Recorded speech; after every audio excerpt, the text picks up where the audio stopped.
Boa tarde a todas e a todos.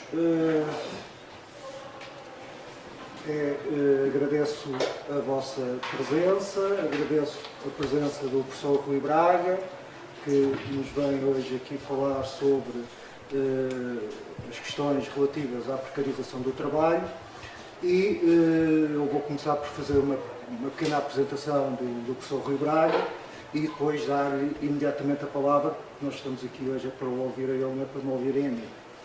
Bom, o professor Rui Braga é professor do Departamento de Sociologia da Faculdade de Filosofia, Letras e Ciências Humanas da USP, da Universidade de São Paulo. Já foi coordenador do CENEDIC, do Centro de Estudos dos Direitos de Cidadania. Foi editor da revista Outubro. Foi editor da revista Outubro, do Instituto de Estudos Socialistas, e da Societies Without Borders, que é um órgão da Sociologists Without Borders Association. Desde 2007 é co-coordenador do Grupo de Trabalho, Sindicato, Trabalho e Ações Coletivas da Sociedade Brasileira de Sociologia, e é igualmente co-coordenador do Grupo de Trabalho Marxismo e Ciências Sociais da Associação Nacional de Pós-Graduação e Pesquisa em Ciências Sociais, mais conhecida por ANPOX. É autor de várias obras, onde podemos destacar a mais recente, A Política do Precariado, do Populismo à Hegemonia Lulista, de 2012. Depois podemos referir também Por uma Sociologia Pública, com o Michael Buraboy, de 2009. A Nostalgia do Fordismo, Modernização e Crise na Teoria da Sociedade Salarial, de 2003. E é também A Restauração do Capital, um estudo sobre a crise contemporânea, de 1997. E co-organizou e participou também ainda em livros coletivos, como sejam Hegemonia às Avessas, de 2010, e o Infoproletários, Degradação Real do Trabalho Virtual, de 2009, que co-organizou com Ricardo Antunes, que esteve aqui no ISCTE em setembro passado e que alguns de vós assistiram à conferência dele. Bom, posto isto, feita a apresentação, eu agradeço mais uma vez ao Rui Braga a sua presença. Será certamente uma conferência muito interessante. O Rui irá falar cerca de 1 hora e depois espera-se que haja debate. Bom, Rui, força, obrigado mais uma vez. Bom, antes de mais nada, eu queria agradecer ao Paulo. Eu fiquei super feliz com o convite quando o Paulo entrou em contato comigo, etc., porque o Ricardo Antunes, que esteve aqui setembro passado, depois que ele chegou no Brasil, ele me disse que nunca havia sido tão bem recebido em Portugal quanto aqui, quanto ele havia sido recebido aqui no ISCTE. Então, além de, evidentemente, ficar muito feliz com o convite de uma escola da importância do ISCTE, a indicação do Ricardo foi absolutamente positiva e isso faz com que eu me sinta mais feliz por estar aqui.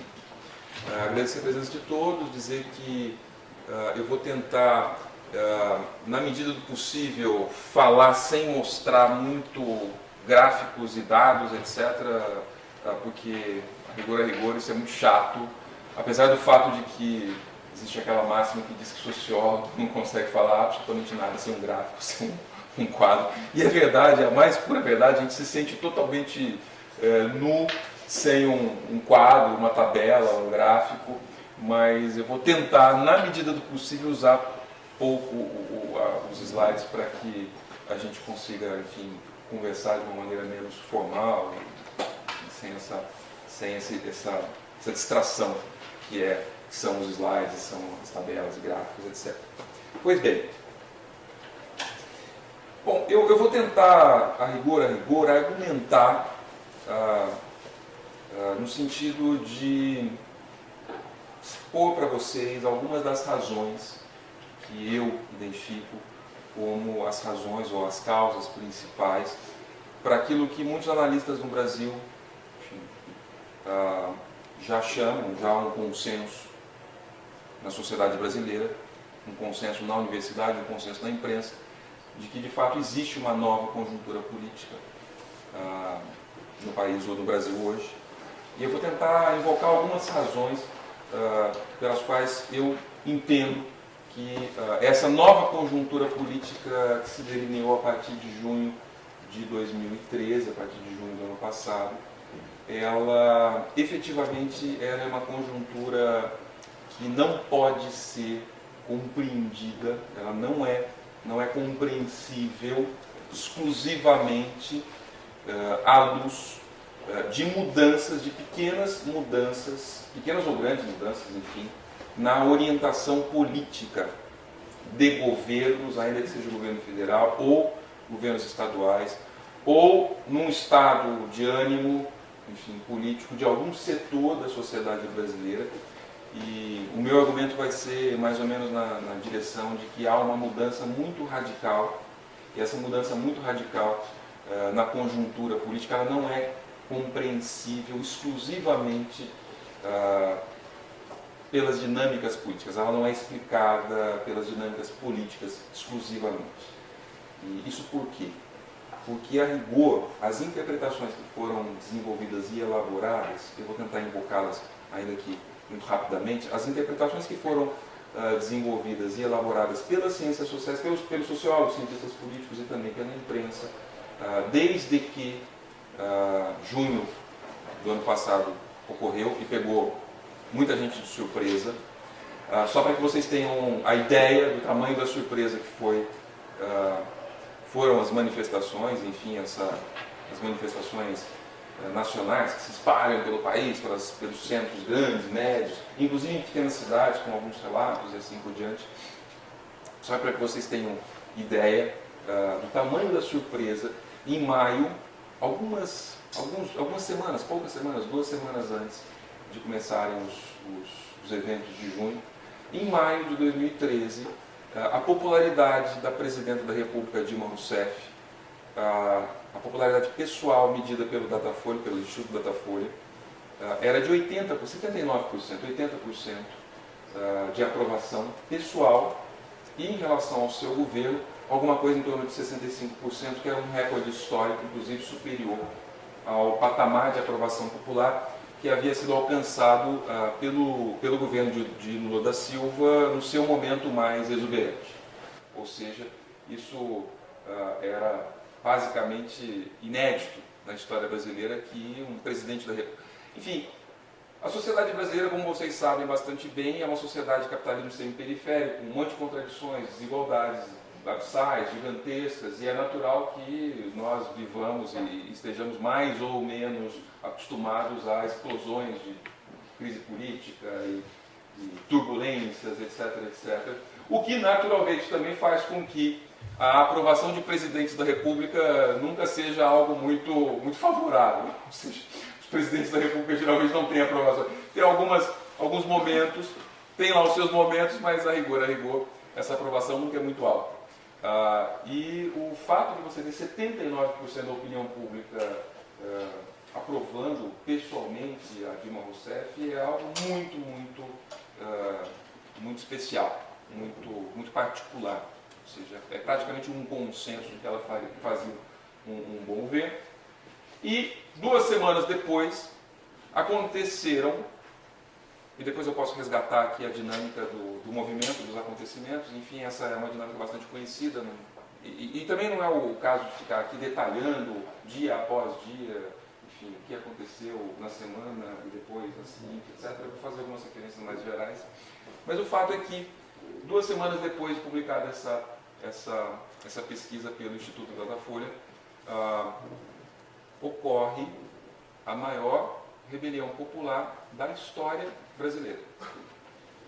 Pelo mesmo Instituto Datafolha, 8 milhões de pessoas foram às ruas em pequenos, médios e grandes municípios, com uma pauta muito diversificada de reivindicações, mas seguramente manifestando uma indignação generalizada com o cenário político e as condições de vida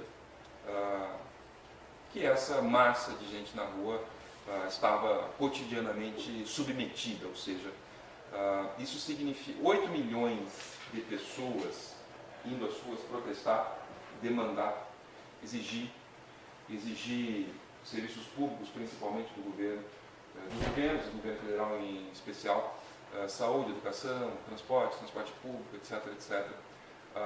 Isso coloca esta rebelião. O Brasil vamos dizer assim, é um país grande, enfim, tem proporções. Porém, na história brasileira, nunca 8 milhões de pessoas saíram às ruas para reivindicar absolutamente nada.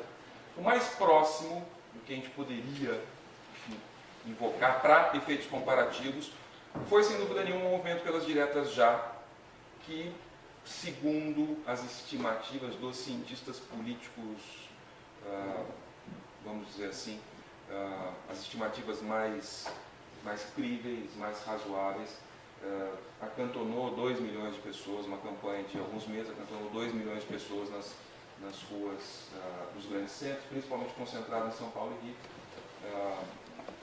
o que coloca, vamos dizer assim, o movimento de junho do ano passado como algo em torno de 4 vezes o que foi a campanha pelas diretas já, que é de fato algo bastante inusitado para efeitos históricos. Ou seja, e as explicações foram,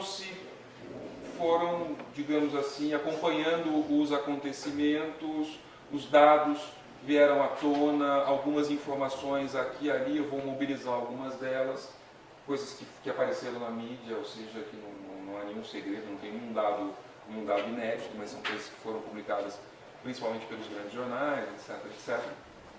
O fato é que as explicações a respeito de, bom, afinal de contas, como compreender, como explicar essa contradição entre, de um lado, em maio, você ter uma aprovação de 80% da Presidente da República, e em junho essa aprovação cair para 34% em pouquíssimo tempo. Afinal de contas, como explicar isso? Vamos então esboçar algumas hipóteses de trabalho. As principais teses que foram surgindo a partir de junho, elas podem ser, grosso modo, agregadas em três grandes recipientes, ou seja, foram 3 grandes explicações que surgiram, claro que com algumas diferenças, conforme o analista, conforme o jornalista e coisa o assessor do governo, mas foram 3 grandes explicações. A primeira delas, que foi incorporada pelo governo na sequência, durante os acontecimentos, foi a explicação do chamado golpe da direita. Então, o governo federal sente a rebelião popular como uma ameaça, e uma ameaça que havia sido artificiosamente gerada pela mídia, uma campanha de manipulação da opinião pública, por conta dos eventos do Mensalão, porque na época estava acontecendo vamos dizer assim, o julgamento no Supremo Tribunal Federal dos crimes do Mensalão, que foi um escândalo de corrupção que atingiu prioritariamente políticos ligados ao Partido dos Trabalhadores, o Partido do Governo Federal. E a ideia era mais ou menos que a Veja e a imprensa conservadora, de direita, etc., etc., estava manipulando a opinião pública no sentido de fazer com que caísse o governo. Ou seja, o medo era de que aquela massa na rua derrubasse a Dilma Rousseff, o governo de Dilma Rousseff. E algumas imagens, de alguma maneira, corroboravam esse medo, porque, eu não sei se vocês acompanharam, houve um protesto em Brasília, onde os manifestantes, enfim, além de colocarem fogo no Palácio Itamaraty, que fica 100 metros do Palácio do Planalto, subiram o Congresso e praticamente quebraram os vidros do Congresso, enfim, forçaram as portas, etc. e tal, e dançaram uma parte grande da noite sobre o teto do Congresso Nacional, que fica, para quem conhece Brasília, praticamente em frente do Palácio do Planalto, ou seja, numa clara num claro desafio ao governo, num claro desafio ao governo federal. Essa é um pouco a interpretação que foi ventilada originalmente por pessoas ligadas ao governo federal. O golpe da direita, uma manipulação da mídia conservadora, da mídia reacionária, etc. e tal, contra os avanços que haviam acontecido no período anterior, uns 10, 12 anos, enfim, desde 2003, uns 11 anos de governos petistas. Então, era a classe média conservadora e reacionária teria reagido, vamos dizer assim, respondido a um apelo da revista Veja, a um apelo dos setores mais conservadores. Esse é o primeiro. Essa ideia ela foi rapidamente abandonada pelo governo federal, que passa a desenvolver e a elaborar uma outra explicação, que é a explicação que hoje vigora dentro do Palácio Planalto, e que foi verbalizada pelo presidente nacional do Partido dos Trabalhadores, o antigo deputado Rui Falcão, continua deputado Rui Falcão, e ele cria a teoria do mais do mesmo. Ou seja, a ideia é mais ou menos a seguinte, eu vou tentar resumir aqui em traços muito esquemáticos, mas só para ilustrar a tese. A ideia é mais ou menos a seguinte, nos últimos 10, 11 anos, o modelo de desenvolvimento que foi criado pelo Partido dos Trabalhadores e aperfeiçoado, enfim, ao longo dos anos, teria sido tão bem sucedido em distribuir renda, em desconcentrar renda, em diminuir a desigualdade e incorporar uma massa de milhões e milhões de miseráveis ao consumo, ao mercado de consumo. Teria sido tão bem sucedido em distribuir renda através das políticas públicas, em especial dos gastos sociais, em especial do programa Bolsa Família.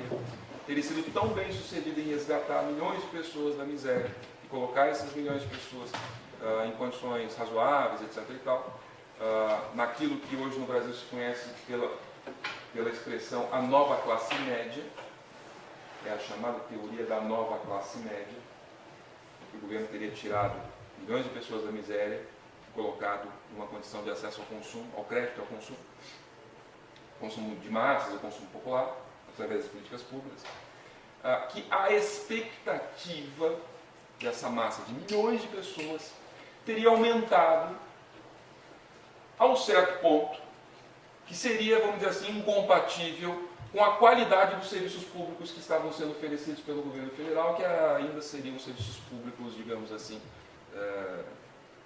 limitados pelo passado, ou seja, ainda não seriam serviços públicos suficientemente eficientes para satisfazer essa elevação brutal das expectativas dos brasileiros em relação ao Estado. Ou seja, houve um progresso generalizado na sociedade brasileira e, consequentemente, esse progresso ele se choca com as limitações, enfim, do governo, do Estado, do aparelho do Estado, etc, etc. Essa é a segunda explicação, é a famosa tese do mais do mesmo. Então, nesse sentido, a população, na verdade, não estaria, vamos dizer assim, criticando ou enfrentando ou querendo derrubar o governo ou se indispondo generalizadamente contra o governo federal. Na verdade, a população estaria dizendo: queremos mais do governo federal, queremos que vocês façam mais, queremos que seus governos sejam melhores, queremos que, enfim, a Dilma Rousseff sorria mais, queremos que as pessoas sejam mais eficientes, que os serviços, enfim, sejam melhores e assim por diante. Essa é a segunda explicação, ou seja, a explicação que vigora hoje dentro e que tem balizado, inclusive, a escolha dos políticos que concorrerão, enfim, aos governos estaduais em articulação com a estratégia eleitoral do governo federal. Dois desses políticos foram desenhados dois desses políticos, os mais importantes, com exceção da Dilma, evidentemente, que é presidente, dois desses políticos foram desenhados exatamente por essa teoria, que são, respectivamente, o candidato do PT ao governo do Estado do Rio de Janeiro, Edberg Farias, que é um jovem senador da República, na faixa dos 40 anos, que foi líder dos Caras Pintados em 92, durante o Fora Collor, e o candidato do Partido dos Trabalhadores ao governo do Estado de São Paulo, ou seja, os dois principais estados da federação, Alexandre Padilha, que também foi Cara Pintada, líder estudantil em 92, durante o Fora Collor, ou seja, a última grande manifestação massiva popular que havia sido registrada pela história brasileira antes antes de junho e julho do ano passado. Então são dois, e nenhum dos dois eram candidatos antes de junho de 2013. Nenhum dos dois eram candidatos críveis, ou seja, o Partido dos Trabalhadores não havia escolhido Lindbergh Farias e Alexandre Padilha para concorrer aos dois principais cargos políticos, com exceção, evidentemente, da Presidência da República, antes das manifestações. Então foram candidaturas desenhadas por essa teoria que tem balizado o governo federal nas suas análises e assim por diante.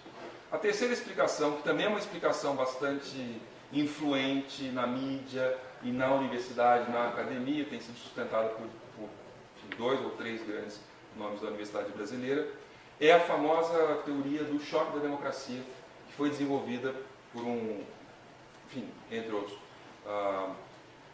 por Marcos Nobre, um filósofo conhecido no Brasil, enfim, um filósofo importante, certo? Especialista em teoria crítica, que diz mais ou menos o seguinte: no Brasil, desde a redemocratização, existe uma espécie de sistema político que foi criado, cuja característica principal é ser profundamente refratário à participação popular no sentido mais plebeu e pedestre. Por quê? Porque em 92 houve uma crise política e econômica, uma crise institucional, que levou milhares, talvez milhões, 1 milhão pelo menos, de pessoas às ruas ao longo de vários meses. Na campanha dos Caras Pintados, do Fora Collor, do impeachment de Collor de Mello, que foi o candidato a presidente que bateu na eleição de 89 o Lula, na primeira eleição direta da história brasileira depois do ciclo de redemocratização, ou seja, depois do fim da ditadura. E este governo Collor teria caído, porque cai o governo, esse governo Collor teria caído por falta de apoio parlamentar. Ou seja, o impeachment foi aprovado porque o governo era frágil no parlamento. E num país como o Brasil, onde se vislumbrava, vamos dizer assim, turbulências ao longo da década de 90, que foi uma década muito turbulenta, num país como o Brasil, os governos, eles para se sustentar, eles necessariamente precisariam formar uma ampla coalizão parlamentar. E essa ampla coalizão parlamentar significaria, entre outras coisas, colocar dentro da base de apoio eleitoral do governo todos os partidos possíveis e imagináveis, ou seja, criar aquilo que no Brasil se conhece pela expressão presidencialismo e coalizão. Ou seja, você coloca todo mundo dentro de um mesmo barco e, evidentemente, que isso tem um custo, tem um ônus. Esse ônus é basicamente vamos dizer assim, a distribuição do aparelho de Estado para esses grupos políticos parlamentares, e assim, ou seja, você rifa o Estado, você, digamos assim, distribui o Estado por esses grupos, os ministérios e assim por diante, e cria o fundamento para acomodar todos esses interesses conflitantes. Foi o que o Fernando Henrique Cardoso fez durante 2 mandatos e foi o que o segundo governo Lula acabou fazendo a partir de 2006, a partir do escândalo do Mensalão. O primeiro governo Lula ele não fez isso e provavelmente por isso tenha tido tantos problemas na primeira metade da década de 2000.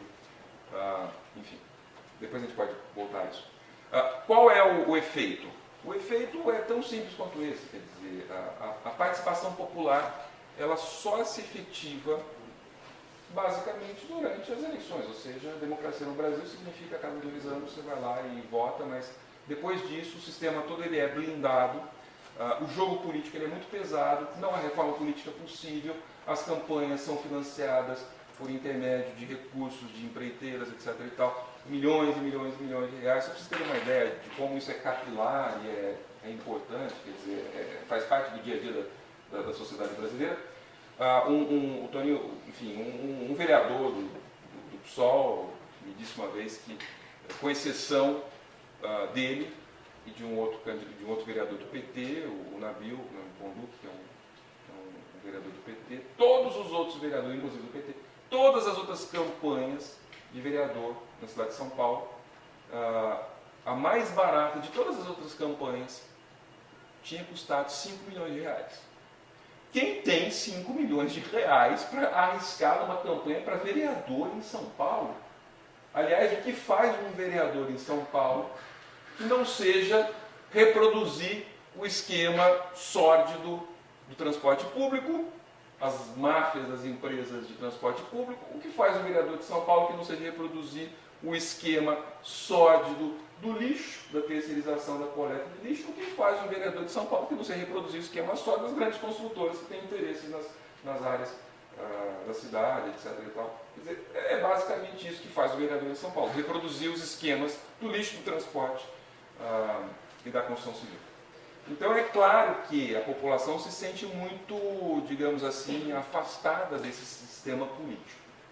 E esse sistema político vertical, blindado, um jogo muito caro do ponto de vista de capital, de dinheiro, de grana, de dinheiro que circula, esse sistema político que foi criado no pós-redemocratização e que foi, enfim, foi definido nas seus traços principais a partir de 92, com o impeachment de Collor, teria se chocado, e aí a ideia de choque de democracia, teria se chocado com o surgimento de uma cultura política horizontal, apoiada sobre duas grandes fontes. A primeira delas, a elevação da escolaridade, a escolarização, o aumento do tempo de escolarização média, do tempo médio de escolarização dos jovens na sociedade brasileira. É uma realidade, quer dizer, investimentos ano após ano vinculados e vamos dizer assim,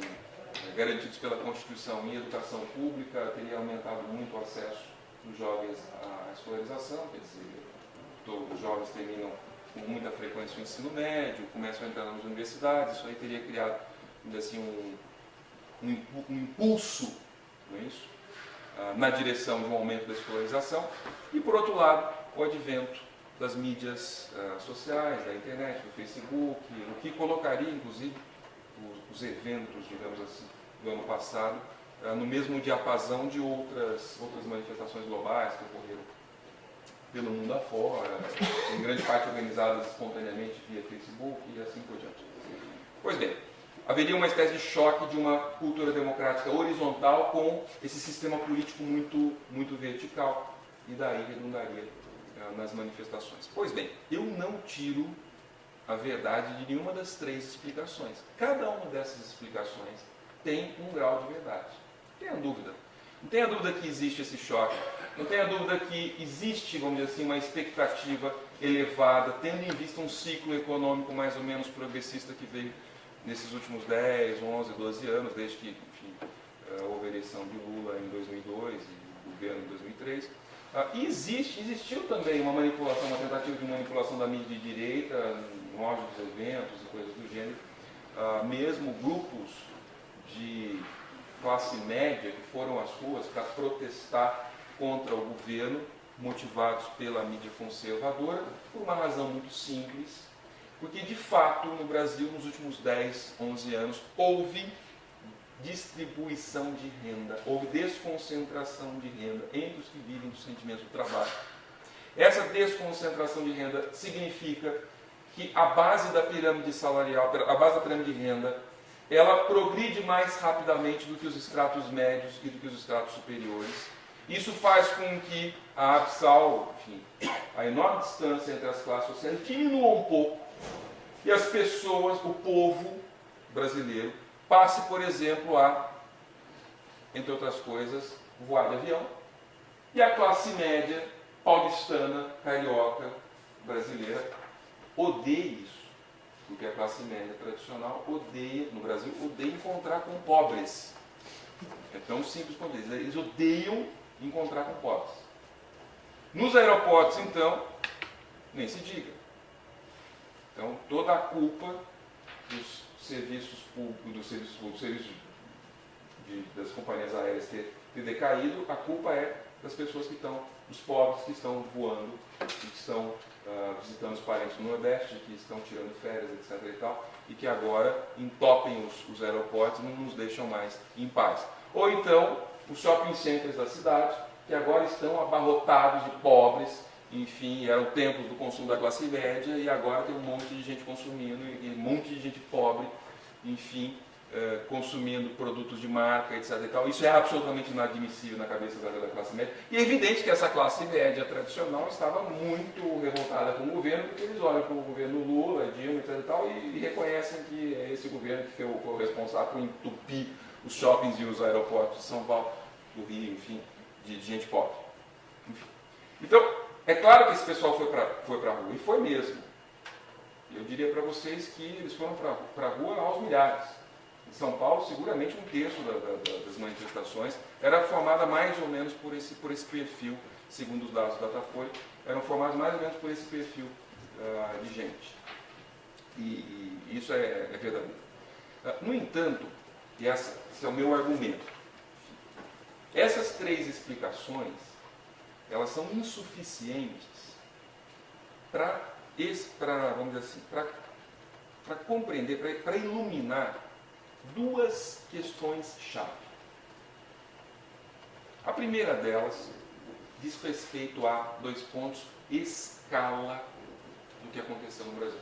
Ou seja, a maior manifestação popular da história brasileira. Cerca de 8 milhões de pessoas nas ruas. Esta escala nacional, nem o movimento pelas diretas já foi nacional. O impeachment do Collor, o movimento fora Collor, não foi nacional, e ficou mais concentrado em São Paulo e Salvador, com algum impacto em Recife, mas pouquíssima capilaridade. As grandes rebeliões populares da história recente do país não foram rebeliões nacionais, foram rebeliões mais locais ou regionais. A escala nacional, a capilaridade, ela não é capaz de ser explicada por uma questão tão abstrata quanto um choque por demandas democráticas ou por uma questão tão abstrata como uma elevação súbita das expectativas das pessoas. Por quê? Porque isso daí já existia antes, ou seja, isso aí já são situações ou são expressões de um processo que já vinha antes. A escala nacional, a magnitude do protesto, não é capaz de ser compreendido por essas explicações.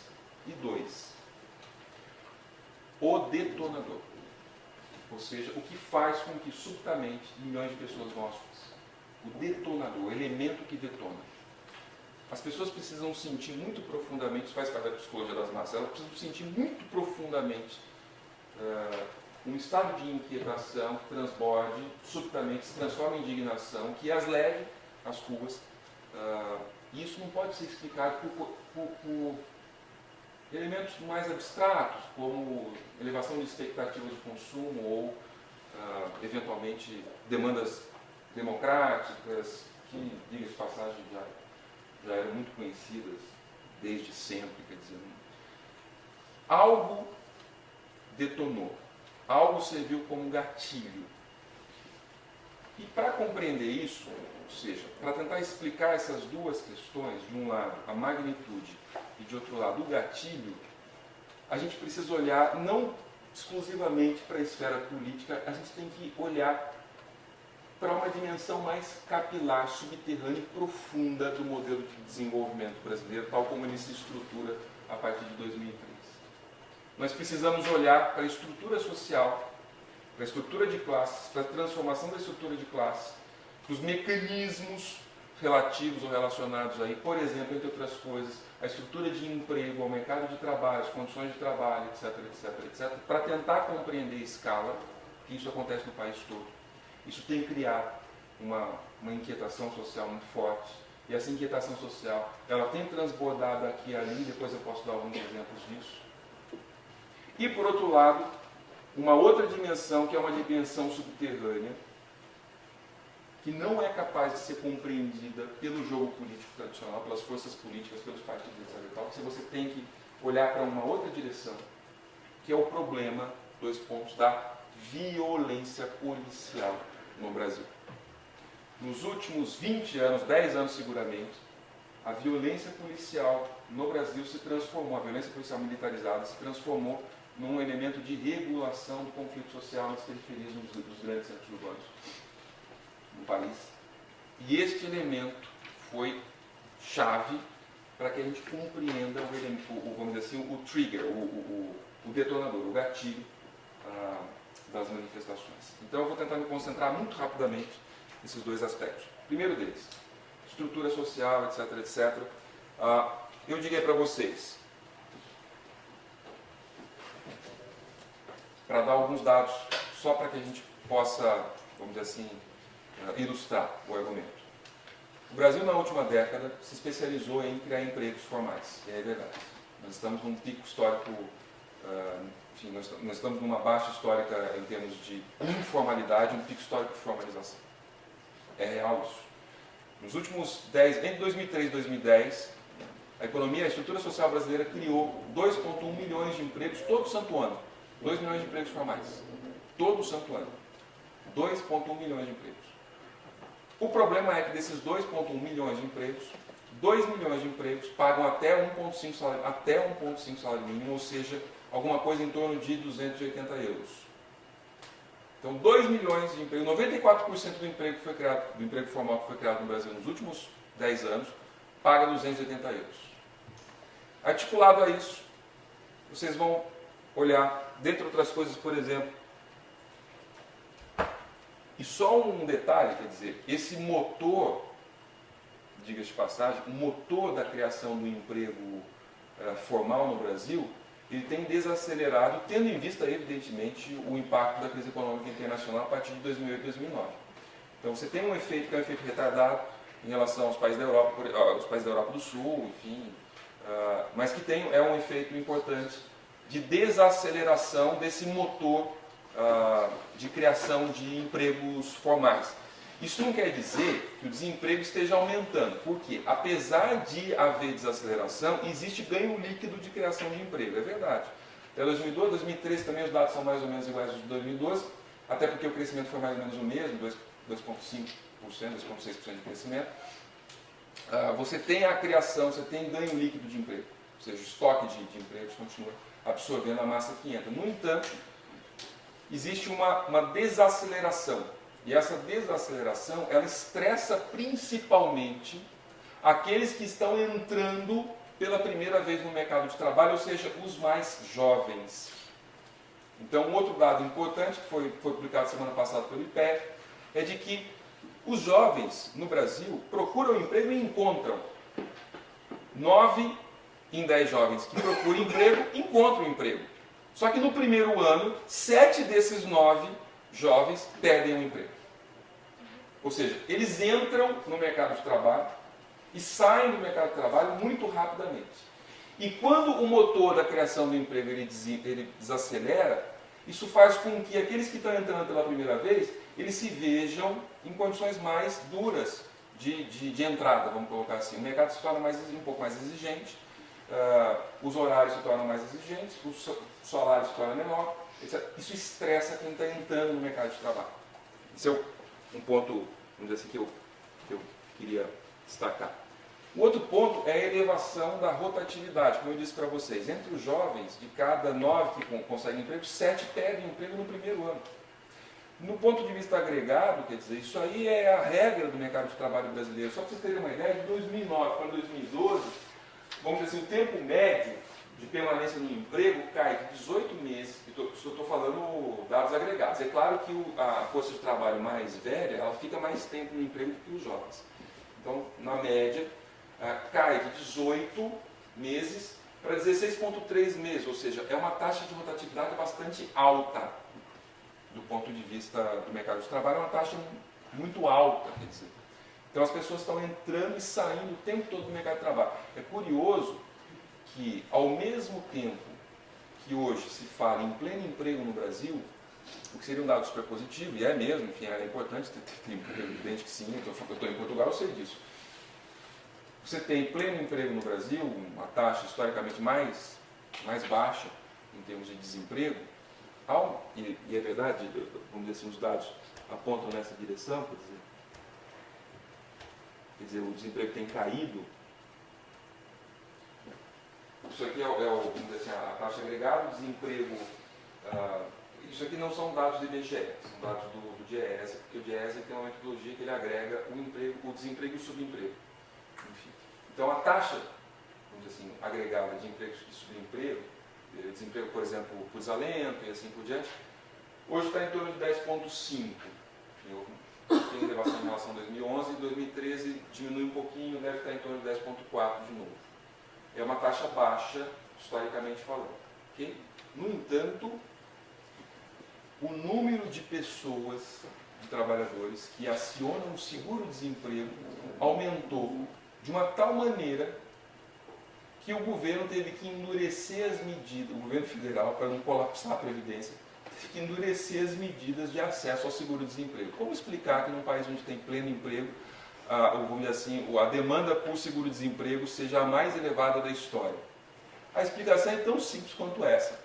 O jovem entra no mercado de trabalho, fica empregado um ano e meio, é demitido, sai, fica encostado no seguro-desemprego durante 3, 4 meses, que geralmente bate 6 meses, tem direito ao seguro, é trabalho formal.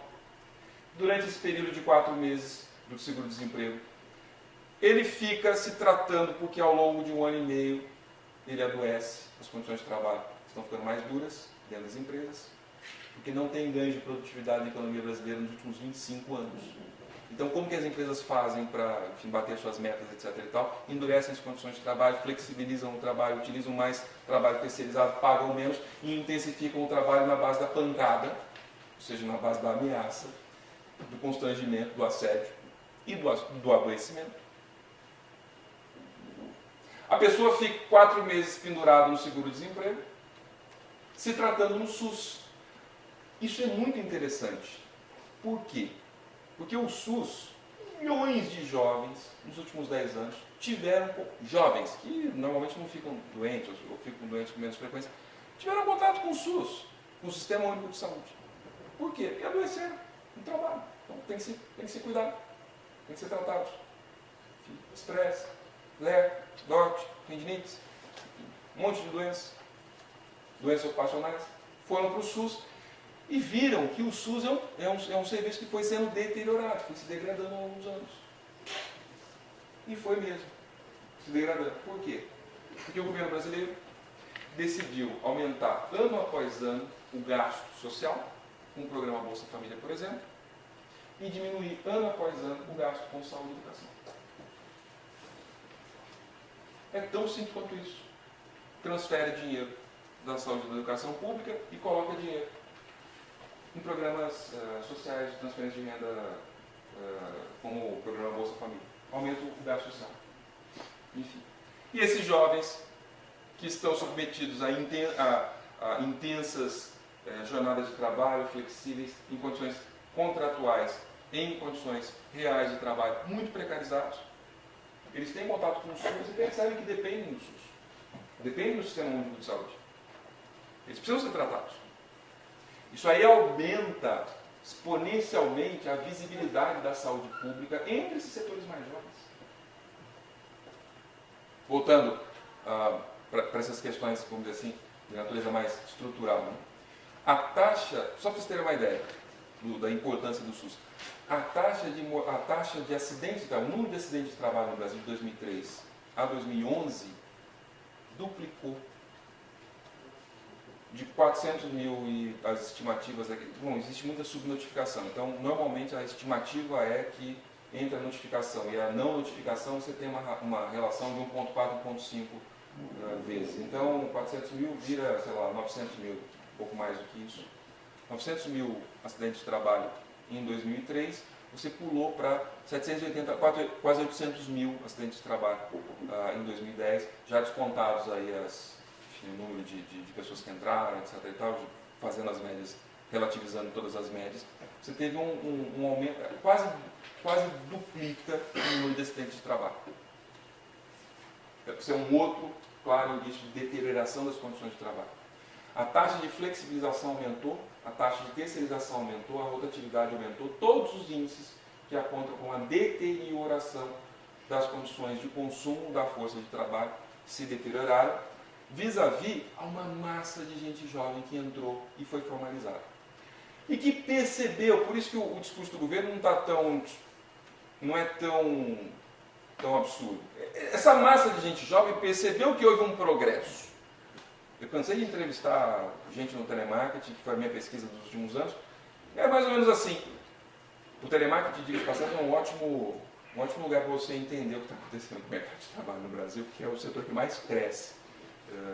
Dentre os grupos ocupacionais, é o setor que mais cresce, é o segundo setor mais importante em termos ocupacionais no Brasil. 1.400.000 trabalhadores, só perde para as empregadas domésticas, são 7,2 milhões de trabalhadoras empregadas domésticas no Brasil, e geralmente as operadoras do telemarketing são filhas das empregadas domésticas. É muito curioso isso, você perceber essa relação. Então elas são filhas das empregadas domésticas, cujas mães nunca foram formalizadas, sempre viveram na cidade. Em São Paulo, a taxa de formalização do trabalho doméstico é em São Paulo, que é o principal centro urbano do país, de 38%, ou seja, a imensa esmagadora maioria das empregadas domésticas em São Paulo não tem acesso a direitos, não tem acesso à aposentadoria, não tem acesso a nenhum tipo de garantia trabalhista, que está na informalidade. As suas filhas foram para a escola, terminaram o segundo grau, entraram na indústria do call center, começaram a trabalhar, pegaram o seu primeiro cartão de crédito, fizeram dívidas para, sei lá, comprar alguma coisa, porque as pessoas vinham da mão para a boca, fizeram dívidas para comprar alguma coisa, etc. e tal. Pegam o seu salário de 1,5 salário mínimo, ou seja, 280 euros, desculpa. Pegam o seu salário de 280 euros e fazem o que com esse salário? Ah, vão gastar no shopping centers? Não. Pegam esse salário e pagam a escola particular noturna, a faculdade particular noturna. Por quê? Porque foi prometido para essas jovens trabalhadoras mulheres, geralmente não brancas e filhas de empregadas domésticas, que se elas trabalhassem duro e se elas se qualificassem, no final dessa trajetória ia ter uma espécie de, vamos dizer assim, pote com um monte de ouro dentro, sabe que no final do arco-íris ia ter um pote com um monte de ouro, e a sociedade iria reconhecer esse esforço. E de fato elas toparam essa história. Elas estão submetidas a péssimas condições de trabalho, precárias, etc. Enfim, baixos salários, mas elas pegam esses salários e transferem para a indústria, a uma outra indústria, que é a indústria da educação superior brasileira, particular, privada, noturna, de péssima qualidade. Duas coisas crescem nas periferias dos grandes centros urbanos do Brasil. A primeira delas é faculdade particular noturna. A segunda delas é igreja neopentecostal. São os dois grandes negócios que crescem nas periferias. Pegam esse dinheiro, pagam a faculdade particular noturna, ficam lá 2, 3, 4 anos, saem, se formam em 2 pontos, marketing, se formam em turismo, se formam em administração, se formam em alguma licenciatura, vamos dizer assim, uma licenciatura qualquer, voltam para o mercado de trabalho e encontram o quê? Os mesmos empregos de 1,5 salário mínimo, com as mesmas condições, às vezes piores, condições de trabalho, porque toda vez que elas são demitidas e são readmitidas, elas são readmitidas por um salário menor. Isso cria uma situação de 2 pontos de inquietação social, ou seja, elas percebem que progrediram um pouquinho em relação às mães, progrediram de fato, no entanto, esse progresso custa muito, muito esforço, muito trabalho, e rapidamente elas batem com a cabeça no teto e começam a ficar um pouco sufocadas com esse tipo de trajetória socioocupacional, ou seja, você tem aí uma situação potencialmente explosiva e que, meus caros, acontece no país todo. No país todo. O IBGE está revendo as suas metodologias de medida de desemprego, né? E porque a pesquisa do IBGE é muito crível, é muito importante, é uma boa metodologia, mas pega 7 capitais, 21 regiões metropolitanas, mas pega pouco, tem pouca capilaridade no interior, nas médias e pequenas cidades. No entanto, agora estão revendo e estão percebendo que essa realidade do subemprego é uma realidade do país todo. Isto é, 2 pontos, a escala. Dá para entender essa ideia? Isso é escala.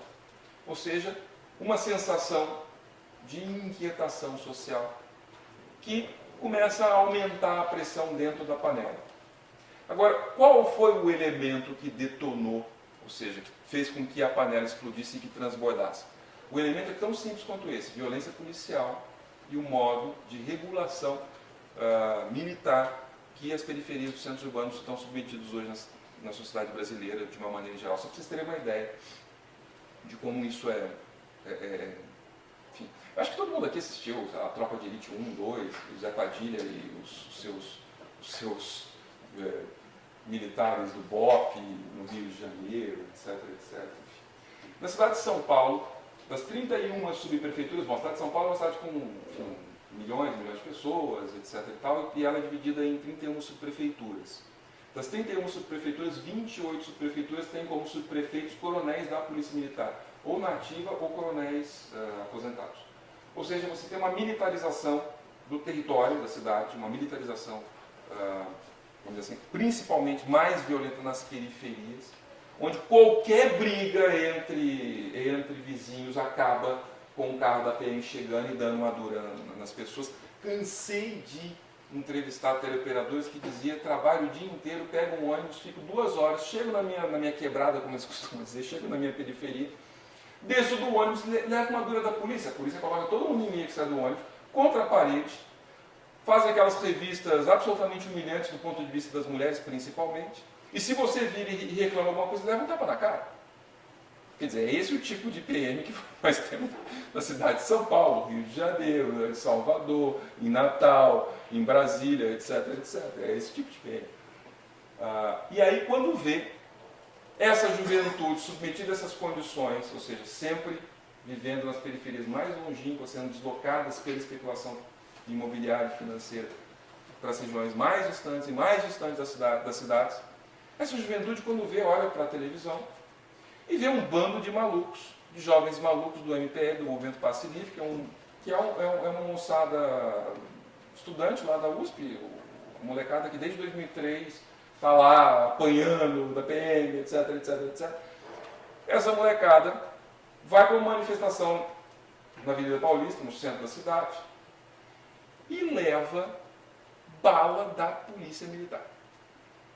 O governador Geraldo Alckmin, do PSDB, e o prefeito Fernando Haddad, do PT, autorizam, eles estavam em Paris, num converscote qualquer, num jantar em Paris, os dois autorizam a PM a usar de violência contra o MPL no centro da cidade de São Paulo. E a PM faz aquilo que ela sabe fazer melhor, reprime brutalmente o movimento social, os jovens, etc, etc, usando balas de borracha verdade, cacetetes e coisas do gênero. Na periferia usa-se bala de verdade, no centro de São Paulo usa-se bala de borracha, massacra o MPL e a moçada que estava junto com o MPL. Isto daí, sendo transmitido pela televisão, chega na periferia de São Paulo, dos grandes centros urbanos, viajei, Nordeste, 3 capitais, Centro-Oeste, Sul, uma capital, etc. Todo mundo diz a mesma coisa. A inquietação vira a indignação quando eles veem aquelas imagens na televisão. Por quê? Porque essa juventude fala: puxa vida, eu também estou nessa situação, levo dura da PM, sei um monte de casos, de pessoas que eu perdi porque a PM me matou, etc e tal. Levo dura da PM todo dia, dependo do transporte público. Esse transporte público é uma porcaria, é péssimo transporte público. Fico 2h30 no ônibus, etc e tal, pago transporte caro, de baixa qualidade. Essa molecada está apanhando da polícia igual eu apanho aqui na periferia, igualzinho eu apanho na periferia. Porque eles querem baixar a tarifa do ônibus, que me interessa. Isso na quinta-feira. Segunda-feira, 400 mil pessoas nas ruas de São Paulo, 1 milhão de pessoas nas ruas do Rio, e esse protesto se espalha pelo país todo. Ou seja, entramos numa nova etapa política na sociedade brasileira, e essa etapa é a etapa que nós, de alguma maneira, vivemos hoje, com as características que ela foi assumindo ao longo dos meses. Por quê? Porque os dados são mais ou menos claros. Há discordâncias em relação a alguns detalhes, etc e tal, mas os dados são mais ou menos claros. As pesquisas que foram feitas na manifestação de 1 milhão no Rio de Janeiro mostram qual o perfil das pessoas que foram para as ruas. E o perfil é 70% empregado, 35% ganhando até um salário mínimo. Até um salário mínimo. Eu, sinceramente, não sei como que alguém consegue. Eu não consigo nem imaginar. Como que alguém consegue sobreviver na cidade do Rio de Janeiro, que é uma das cidades mais caras do mundo, ganhando um salário mínimo, ou seja, R$ 742 por mês, que daria alguma coisa em torno de... Divide por 3,5. Não sei quanto que dá isso. Dá uma miséria qualquer. Enfim. Não chega a 300, não. Em impostos, 200 euros. Que ganha 200 euros por mês. 35%. 35%. Outros 30% ganham entre 2 e 3 salários mínimos. Alguma coisa em torno de R$ 1.500. 3 a 7, entre 2 e 3, entre 1.400 e 2.000 reais. Que é um pouco a faixa, vamos dizer assim, dos setores desses, vamos dizer assim, desses empregos que foram criados nos últimos 10 anos, um pouco melhores na cidade do Rio de Janeiro, etc. Ou seja, se você agregar os 35% que ganham um salário mínimo com os outros 30% que ganham entre 2 e 3, você vai ver que a maioria, quase, sei lá, 65% da população que foi para a rua no 1 milhão, no dia do 1 milhão, ganha até 3 salários mínimos, o que os coloca numa condição de classe trabalhadora mais ou menos precarizada. Que ninguém que tem qualificações escassas no Brasil ganha 3 salários mínimos, ou seja, ganha 3 salários mínimos, ganha R$ 2.000.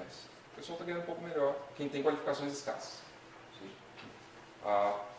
Esse dado, se a gente pode somar, por exemplo, ao dado do Datafolha na cidade de São Paulo, que diz que 84% daqueles que foram para as manifestações na cidade de São Paulo dependem do transporte público. Depois de um ciclo de crescimento econômico com crédito e com consumo de carro particular, carros, enfim, pelas pessoas, 84% depende do transporte público. Vamos dizer assim, devemos concluir que são pessoas, vamos dizer assim, pobres, de uma maneira geral, trabalhadores pobres, que dependem do transporte público. Corte geracional, a média geracional medida no Rio de Janeiro e em Belo Horizonte, 28 anos. A média, 28 anos. O que, vamos dizer assim, encaixa perfeitamente com aqueles que entraram no mercado de trabalho nos últimos 10 anos. Que entraram com 18 anos. Nos últimos 10 anos, 28 anos é a média dos que foram para as ruas. Ou seja, há indícios muito fortes de que tinha de tudo, evidentemente. Tinha setores de direita, de extrema direita, tinha os carecas do ABC, tinha os carecas de São Paulo, tinha os setores ultra-reacionários, mas a massa, a tendência principal era formada por essa gente jovem, trabalhadores, pobres, etc, etc, enfim, que dependem do transporte público e assim por diante, e que foram para as ruas para demandar no agregado também, porque as demandas eram muito díspares, mas no agregado, 3 foram as principais demandas. A primeira delas, isso foi medido pelo IBOP também, entre aqueles que foram para as ruas, a primeira delas, 80 e tantos %, saúde pública de qualidade. A segunda delas, educação pública de qualidade. Encaixa perfeitamente com a dependência que as pessoas têm do Sistema Único de Saúde e da busca por qualificações, ou seja, de melhorar por intermédio do sistema educacional, de progredir por intermédio da busca de qualificações. E terceiro, transporte público de qualidade. O governo federal, diga de passagem, em relação àquilo que ele havia previsto no PAC 2, que é o Plano de Aceleração de Crescimento, que foi desenhado, digo também, pela Dilma Rousseff, quando ainda era ministra do Lula, investiu 7,5% do que era previsto no PAC, ou seja, não investiu nada. Não investiu nada. Por que não investiu nada? Por que o governo federal faz política pública social, aumenta o gasto social, tirando dinheiro da saúde e da educação? Por uma razão muito simples. 44% do orçamento público da União, todo santo ano, vai para pagamento de juros e amortização da dívida pública. Sobra o quê? Sobra pouco para você atender todas essas demandas. E o governo sabe disso. Ou seja, por isso que ele, com a famosa teoria do cobertor curto, né? Você cobre a cabeça e descobre o pé. É isso que ele faz. Ele vai, vamos dizer assim, coloca dinheiro no programa Bolsa Família e retira da saúde e educação. É tão simples quanto isso. Ele aumenta o gasto social e tira o investimento, contingencia o gasto com o transporte público. E é por isso que as cidades brasileiras se transformaram nesse inferno. Porque você tem subinvestimento crônico na área de infraestrutura. E é por isso que as pessoas demoram 1, 2, 3 horas para chegar nas suas casas. Isso vai aumentando a situação de indignação social. Pois bem, por que os trabalhadores organizados não foram para as ruas? Isso é verdade também. Foi a massa precarizada e não foram os trabalhadores organizados. A despeito dos esforços da CSP com lutas da intersindical de alguns setores de esquerda, enfim, alguns setores de esquerda, porque a massa do sindicalismo brasileiro esboça vamos dizer assim, um ato em julho, mas não vai com toda a força. Ou seja, esboça, mas não vai. Em primeiro lugar, porque existia uma preocupação muito grande com a estabilidade do governo Dilma e o sindicato, 90% do sindicalismo brasileiro é governista. Então, simples quanto isso, apoia o governo. Mas existe uma outra explicação, vamos dizer assim. As negociações coletivas, no último período, têm sido favoráveis. Nunca se fez tanta greve no Brasil, em termos históricos. Ok? Esse é um dado que eu queria destacar, só para mostrar para vocês a curva das greves. Esse aqui é o número de horas paradas, ok? Curva histórica, sistema de acompanhamento de greve do Diese. Desde 2008, ou seja, desde o advento da crise internacional, quando, enfim, o modelo de desenvolvimento começa a apresentar os seus primeiros sinais de desaceleração e de fadiga, o número de greves tem aumentado no Brasil.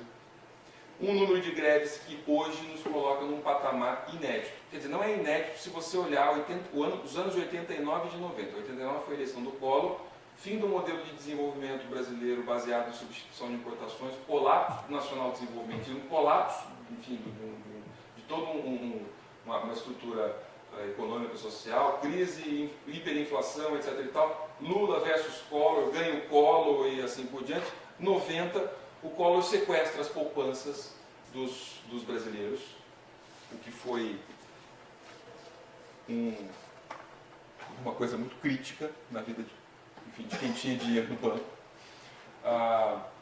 E em 90 tem a crise da hiperinflação, ou seja, desaceleração econômica, hiperinflação e assim por diante, e o movimento sindical vinha numa crescente, né? ainda tinha muita força no Brasil, por conta de uma década de 80, que foi uma década de 80 extremamente vigorosa, vistosa, do ponto de vista do ativismo sindical.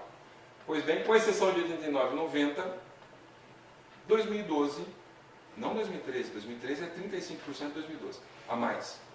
2012 bate todos os anos anteriores, com exceção de 89 e 90. A curva é sempre crescente, não sei se dá para... A curva é sempre crescente. E 2013, os dados não foram lançados ainda, o pessoal do DIEESE me disse que é em torno de 35% a mais que 2013. Você vai ter ainda mais greves em 2013. Ou seja,